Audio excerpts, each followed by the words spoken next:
Hi, this is Scott. I really appreciate our sponsors because they make the show possible. Today's show is sponsored by Developer Express. Become a UI superhero with Dev Express controls and libraries. Deliver elegant .NET solutions that address customer needs today. By leveraging your existing knowledge, you can build next-generation touch-enabled solutions for tomorrow. You can download your free 30-day trial at dx.hanselminutes.com. That's dx.hanselminutes.com.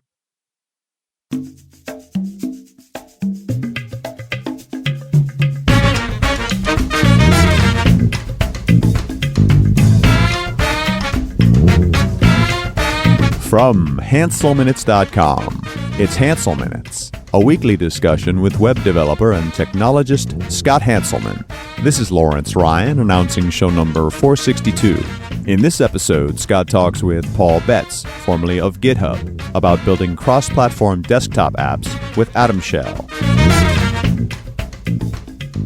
Hi, this is Scott Hanselman. This is another episode of Hansel Minutes, and I am talking with Paul Betts, formerly of GitHub, now currently working at Slack. How are you, sir? Doing great. Slack is like the product that won't quit. It is really hot right now. Yeah, we're really excited. Everything's going really well. So, what does Slack do for the one person that doesn't know? So Slack is communications tool for your business. It's for small offices, large offices, and you can kind of think of it as kind of a modern version of IRC. So it's you have rooms that exist for a long time. It's not like a Skype where you kind of pull a bunch of people in and then you delete that chat and it's gone forever. So we bring together your documents. We bring together people talking about stuff. We have really great search, so you can find things that people talked about in the past. And we bring together all your other services too. So you integrate, like if you're in a software project, you integrate your GitHub and maybe CI build, and they show up in chat too. And so it's a great way to work together and see what's going on. Yeah. Cool. So the thing about Slack is that it integrates itself into your life so much that you have to have it everywhere. And, I've got it on my iPhone and on my iPad. But on Windows, I end up using a browser basically. And people have been asking, I've been hearing myself a lot that people want a Windows application. So you guys are writing a Windows app for Slack now, right? Yeah. So right now we have a Mac app and a iOS and Android. And right now we're working on both a Windows desktop app and a Windows Phone 8.1 app. Okay. So Windows Phone 8.1 and Windows. Yeah. So there's two separate applications. Mm-hmm. And what technology are you using to write those applications?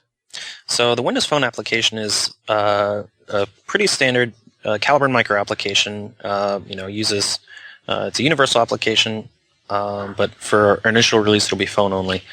But the desktop application that I work on is built using Atom Shell, which is this technology that is the host of the text editor Atom from GitHub.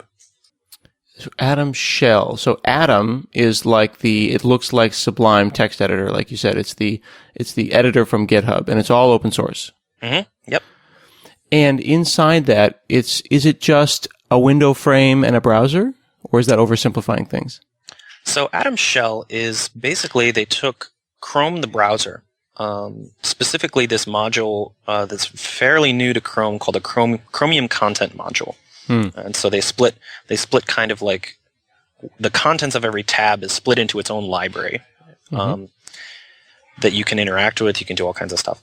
So they took that and took the V8 run loop, the V8, the JavaScript engine from Chrome, and integrated it with Node.js.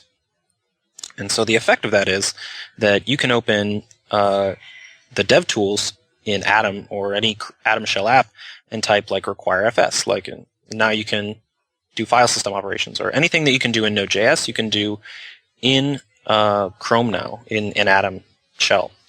So let me see how I can understand this. So I know that I can write Node applications at the command line.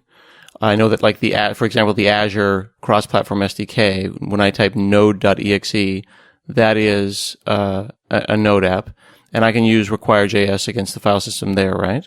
Mm-hmm. So this is bringing that into the GUI world. Yep, exactly. So you get not only do you get Node.js, you have the DOM, and you have CSS, and you have HTML, and you can do whatever you want with that. So basically how it works is that when you start an Atom Shell app, you're effectively in a Node.js run loop. There's no windows, there's no anything, and one of the things you can do is create a new browser window class. And so that opens the DOM, it opens HTML and CSS, and give it an initial page to load. And then you can create as many windows as you want, of course. And then you're in a browser, and you're in a browser that can do special things, that can do things that a desktop app could. Are you bringing a full version of Chrome or a mostly full version of Chrome down and making it private to me? So I making the Scott Atom Shell application, I now have to be responsible for updating this Chrome browser if there's a security problem? Well, so ideally, the content that you're running in this Atom Shell app is content that you control and usually is local. So a lot of the security issues around that you'd be worried about normally, you're not so worried about because you're only loading content that you wrote yourself. You're not loading content over the web in a very general way. Atom Shell provides a way to put a sandbox around web content, so you can load arbitrary content like third-party embeds and stuff like that. That's safe, so you don't have to worry about people breaking out of it. But yeah, so you're maintaining a version of Chrome that you can update on and whenever you want. So if you find security updates, you should probably send them down to your customers if you like them. And like you said, though, it's not really Chrome. It's Chromium, the open source project, not Chrome, the Google browser. Exactly. So the difference is that Google Chrome has a bunch of Google services built in. So like when you use the voice dictation, it sends it to Google servers. So Chromium doesn't have that because they're not. You don't have a token for Google services. Mm-hmm. And how is this different from Node WebKit? They're really similar. The biggest difference is that Node WebKit, it's more of an approach and implementation than anything. Node WebKit directly hacks on Chrome. Like they have cloned Chromium and they're changing a whole bunch of stuff in the browser, in the actual code of Chromium, which means that it's easier for them to implement certain features, but also means that it's very hard for them to keep up with Chrome. So they used to be like 6 versions behind on Chromium, mm-hmm. and they've recently upgraded. Atom does it its approach is more is less hands off. It's more hands off to Chromium itself, so they don't have to patch Chrome that much, and that has advantages and disadvantages. Now, Node WebKit, I guess, was renamed to NWJS, and this comes out of Intel. And they're following Chrome and Chromium, and I think they're on Chromium 38 or something now. How would someone who's listening make a decision between Atom Shell and something like NWJS? I think they're both good choices. I think you can think about both of them are fairly well documented, and they both have lists of the features they support, and they mostly intersect, but not completely. So you can kind of look and research which one you want to use. I personally think that Atom Shell is a great choice. But are you biased? Yeah, I'm very biased, but I think they're both good. Then, you're not making a mistake by choosing the wrong one. Mm-hmm. Isn't this kind of weird though that we're bringing the web from a UI perspective into the desktop, and what's the point of an operating system at all? Isn't Atom Shell kind of justifying the whole concept of the Chromebook? Desktop OSs go away now, and it's all just a browser frame? A little bit, but so my path has always been native desktop applications. I've never been web anything. But the thing you have to realize is that the web is the most advanced rendering and layout engine in the world. And all the people who are doing, the most interesting or advanced work in building a really fast, really capable, hardware accelerated, UI layout tool is all in HTML and CSS. It's crazy how easy you can do these hardware accelerated, beautiful animations in CSS.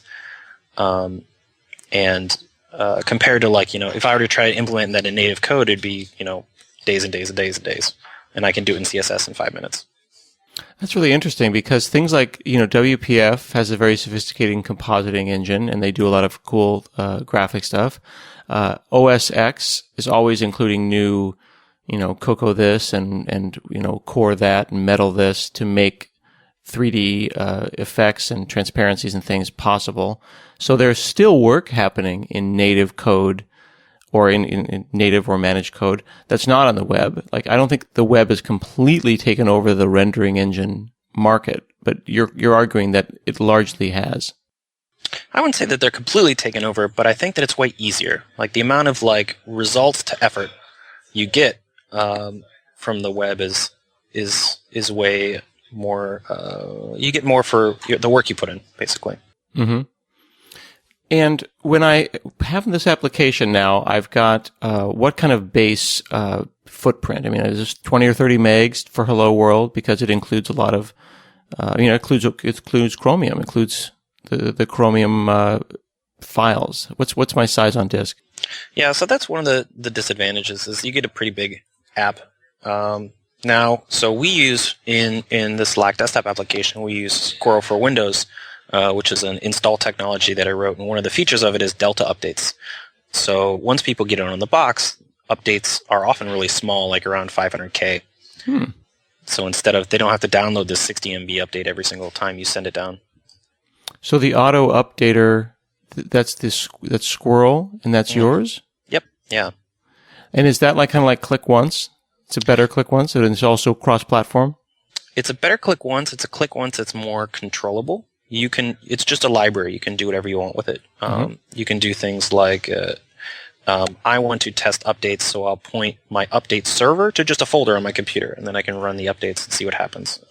So it's way more flexible than click once. So, and the auto updater is that implemented for Windows too? Yeah. So the auto updater is a C#, actually a bunch of C# code, basically. Oh, okay.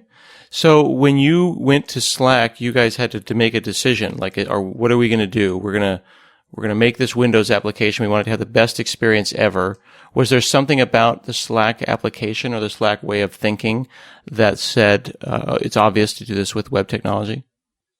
Yeah, so I think that the Mac app that had previously already existed already had used this approach, and so we kind of wanted to go to something similar. And so we had a few other options on how to do that. We could build our own kind of like web frame and write the code in C++, the hosting code in C++. We could write it, in C# with WPF using something like Ceph#, which is a C# component to embed Chromium into a WPF window. But this one ended up being like the easiest one, and it's worked out pretty well. So. Do you think that if a company has a whole lot of web technology already, if they're already deep into Node, that just makes Atom Shell even more of a slam dunk? Yeah, I think it makes it really easy, especially because it's great to share with other people on your team who are more used to web technology because they can just open up DevTools and hack around. It's very familiar. They don't have to learn anything, this completely new stack, this new technology, this new thing. I can send the Slack app to designers on my team, and they just open it up and start messing with CSS, and that's cool. So what's that like? So you said DevTools. I assume that means Chrome DevTools, F12 tools. Yep. You zip this up and you send it to me. I'm a designer. I just open up that folder in Sublime or my text editor of choice. And do I just somehow hit refresh on the actual native Windows app and it reloads what I'm doing? We've got one even better, actually. So we have in our dev mode, we have a tool that will actually it's a script you run called script/run. And what it does is that it enables live reload in our desktop app. So they'll be editing, they hit save, the app automatically knows, restarts it, and so your iteration loop for doing work on Atom Shell apps is really, really short, which is really great. Wow, okay. So to put this in the context, though, because I know I keep pushing on it's Chrome and a shell, though, you have full support on the native platform you're on. So if I want to do Windows-specific stuff, I can still do that, right? Yeah, so one of the cool things about using Atom Shell is that you can pull in Node.js modules, like any NPM module, including ones that have native code. So NPM modules are usually written in JavaScript. Sometimes they can be written in C++. And that C++ code can do whatever any other C++ code could do.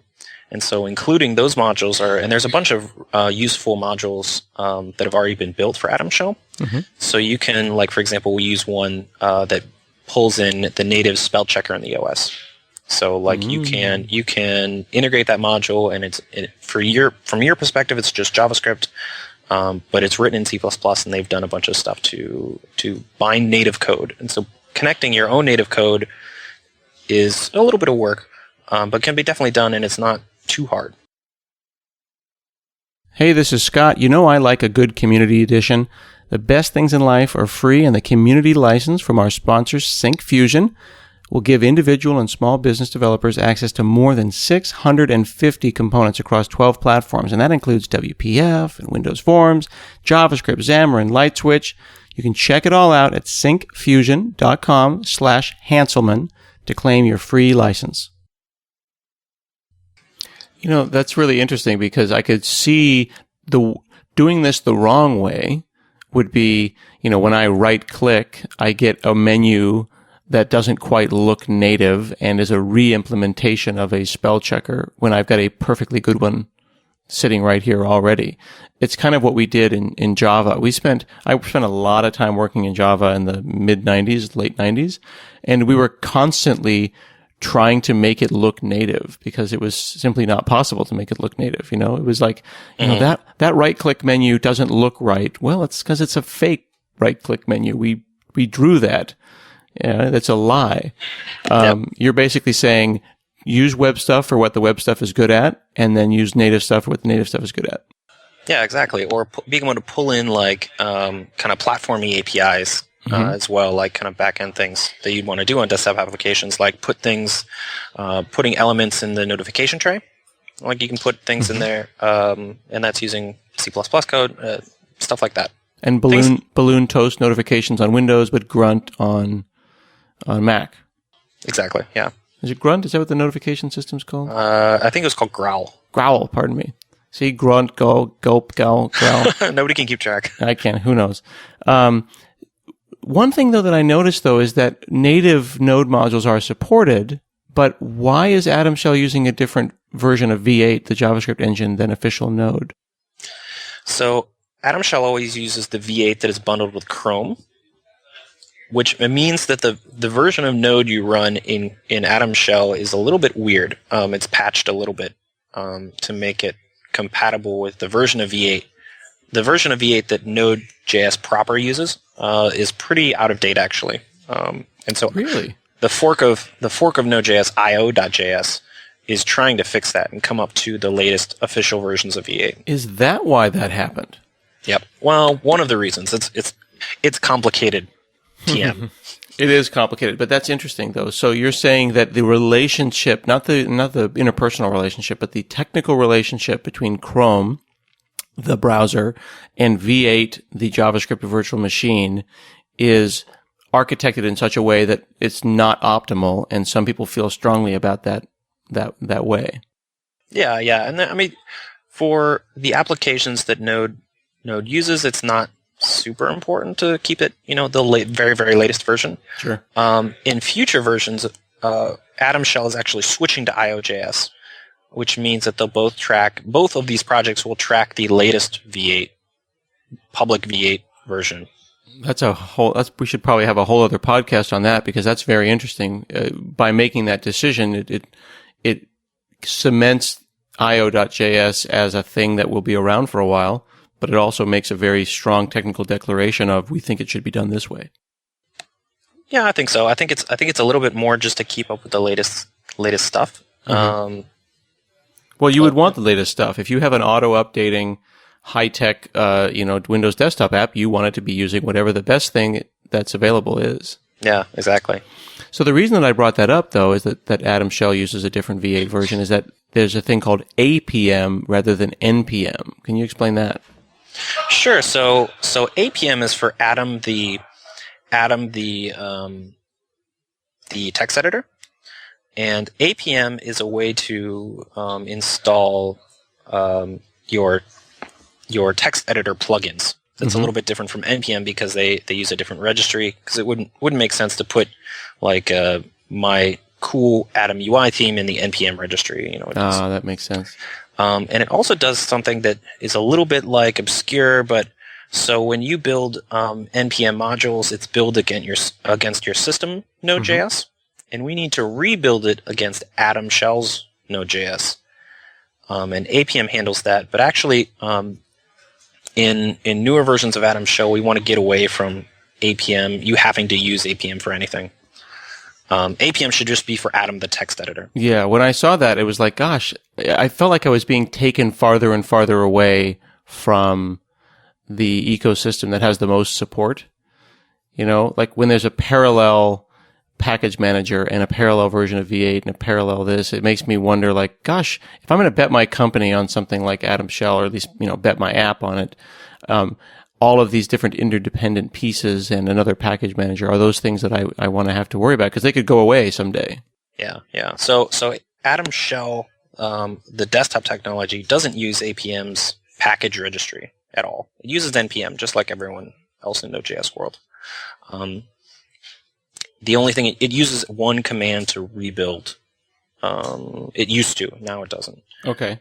So Atom Shell doesn't use APM for native Node modules. Yeah. It now will use its own build process. And in fact, one of the projects that I work on that I kind of, when I started this, Atom Shell wasn't particularly suited for building things that weren't Atom the text editor. And so I took the Atom source code and forked it and retooled it a little bit so that it makes it way easier to start your own projects that are kind of production quality, in the sense that, like, it does all the build stuff for you. It will set a nice icon. It'll set the, on an executable, you got to set the file version info and stuff like that. And I call this project it's Atom/Atom Shell Starter. And so it's like a starting project to get people going really quickly with Atom Shell. But is that a Paul Betts production, or is that an Atom production? It's on the Atom repo. I'm the one who did it. We have a bunch of contributors. The Atom team is really excited to see that be successful. So they've been sending PRs to it as well.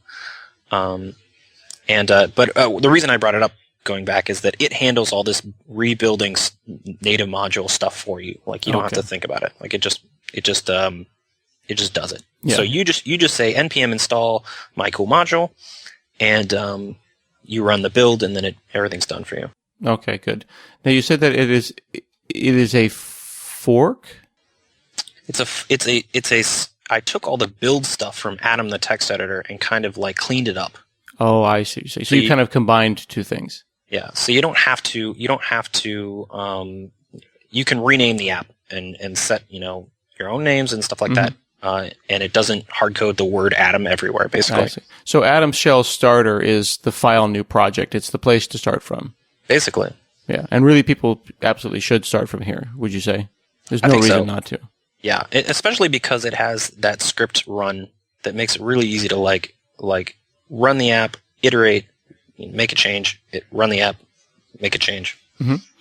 Now, when I'm on a Windows application, I think about the background threads and the threads that don't have a UI relationship, and then I think about the threads that are in the UI, and I always have to think about jumping between those contexts. Does Atom Shell have a similar concept? Yeah, so every window has its own, just like Chrome rather, has multiple processes. Atom Shell has multiple processes. So your app will start off with the browser process. They have very confusing names. So the initial Node.js run loop that you start off with is called the browser process. So the thing that is not a browser is the browser context. Exactly. The thing that doesn't have a DOM is called the browser process. It makes total sense. And so every window that you create will have its own process, and that's called a render process. And so the browser process is something you want to do as little as possible in, basically. Like, you just want to immediately open a window, because you don't have Chrome DevTools in the browser process. You just have a Node.js run loop that has it's much more tricky to debug. So you don't want to do much there. You basically just want to open a browser window immediately, where you can actually do stuff. And so you have the render process, which is your Chrome. You've got the DOM. You've got DevTools. You've got all the stuff.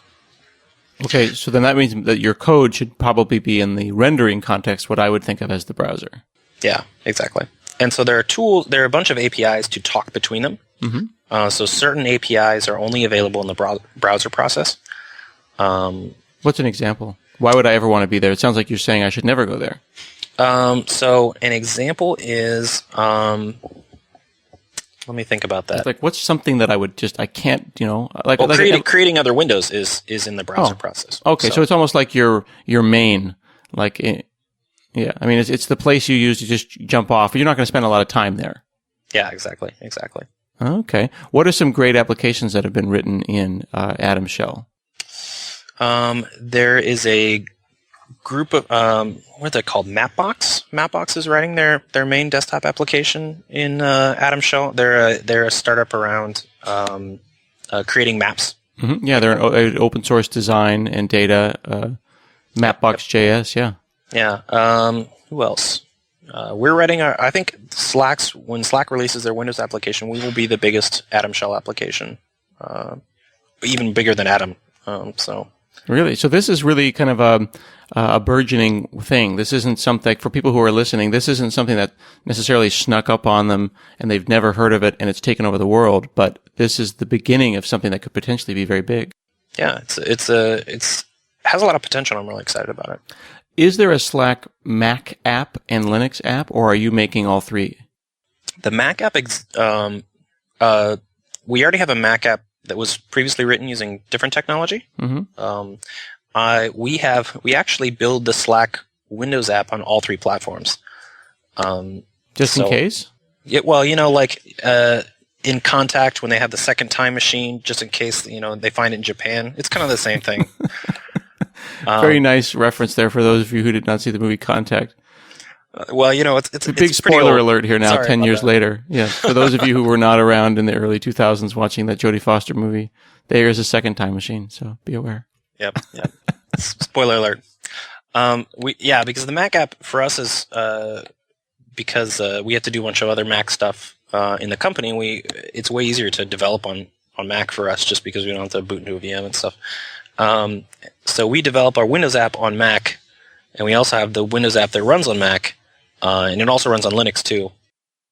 But you must have some native module stuff, so is there something that you're doing that works only on Windows because that's your target? We have a very few if-defs, like around the notification tray. Like we just don't show it if it's on non-Windows. Or our updating framework is different on different platforms. On Mac, we'll use the built-in auto updater, and on Windows we'll use Squirrel for Windows. So we have to do a few if-defs, but very few actually. Like a lot of things are handled for us, which is really nice. Now, when I do testing of web apps, I've always been a fan of Selenium and using WebDriver. Can I use something like Selenium to test an Atom Shell app? Yeah, definitely. So we have unit tests that we use Jasmine and a script that will just launch the app in a special mode. So it'll just know that it's in test mode, and it'll launch a window and run all the specs, and then immediately quit. And since you have control of the browser itself and like the entire app, you can just make it say like, oh, I have test mode, and like I'll just launch the app and run all the tests and stuff like that and exit. And so you can use all kinds of web testing technologies. We picked Jasmine because it was kind of Adam, the text editor, picked Jasmine, and it works really well for us. So. Mm-hmm. What does the app do if I'm in airplane mode, if I'm on an airplane? Because Slack is a service in the cloud, but at the same time it's an offline app. It should do something offline. Right now, it does. It just tells you you're offline, which is unfortunate.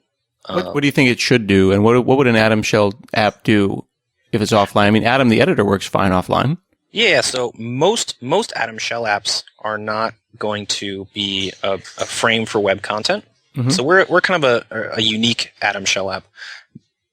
Your Atom Shell app that you would write would definitely work offline and would just do all the same things that Adam the text editor would, like in terms of like offline support and stuff. So to make sure I put something in the context, let's say that I want to write an application that's going to work offline. It'll be written in Atom Shell, and it's going to be like a poll taker, right? I'm sitting there with my tablet, and I'm going to have a form, and I'm going to hit submit. Mm-hmm. When I hit submit in this web app, like this web Atom Shell application, I'm not on the internet. Where would the data go? Does it get post it back to a little listener, or am I catching it in the client side and putting it in a database? How does that work? Is this an entirely client-side world? It's an entire client-side world. So you could handle that error and stuff into local storage. So you get all the web local storage technologies. Atom Shell actually removes all the limits on them, so you're not limited to like 5 MB of data on local storage like you normally are. Or you can do things. What's really exciting is in Chrome 40, which is the one that just got released last night, actually, in Atom Shell. You have service workers. And so service workers are this really interesting technology that's coming up in Chrome that basically allows you to override how the browser handles network requests. And so you can say, like, oh, if this failed, like this network request failed, then please give it this other content instead. Like, forget about it and give me this other thing.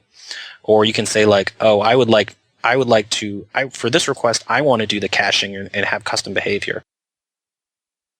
Oh, okay. So I can go and say, grab this if you can, but if not, I'll be handling it this way. Exactly. Is this the fetch API? Yeah, exactly. It's the fetch API. Interesting. Okay. And theoretically, this could add a whole level of sophistication to web applications that want to take advantage of it, and also the cache API, because it puts you in programmatic control of exactly what's getting shoved into the DOM eventually. Exactly. And in Atom Shell, it's especially interesting because in normal Chrome, that cache and fetch context is pretty limited. You can access a bunch of stuff, but in Atom Shell, you can access anything you want. You're a desktop app. And Service Workers is pretty new. This is November of last year that the W3C did a working draft on that. So it is a standard, though, so it should happen everywhere eventually. Yep. Very cool. Well, thanks so much. Folks can check this out at github.com/atom/atom-shell, right? Yep. Atom Shell is the project for the source code, and atom-shell-starter is the kind of starting project that I wrote. And then what's the other project that you're known for that we had you on the show a number of years for? So I've written a lot of projects, C# projects. My biggest one is this project called Reactive UI. And so that is a MVVM framework that integrates the reactive extensions for .NET. Yep, and you can check that out at reactiveui.net. You've got a shiny new website for that. Yeah, that was contributed by an external contributor. You did a great job. It's a really lovely thing, and you continue to do great things for the community, Paul, and we appreciate you. Yeah, thanks. This has been another episode of Hansel Minutes, and we'll see you again next week.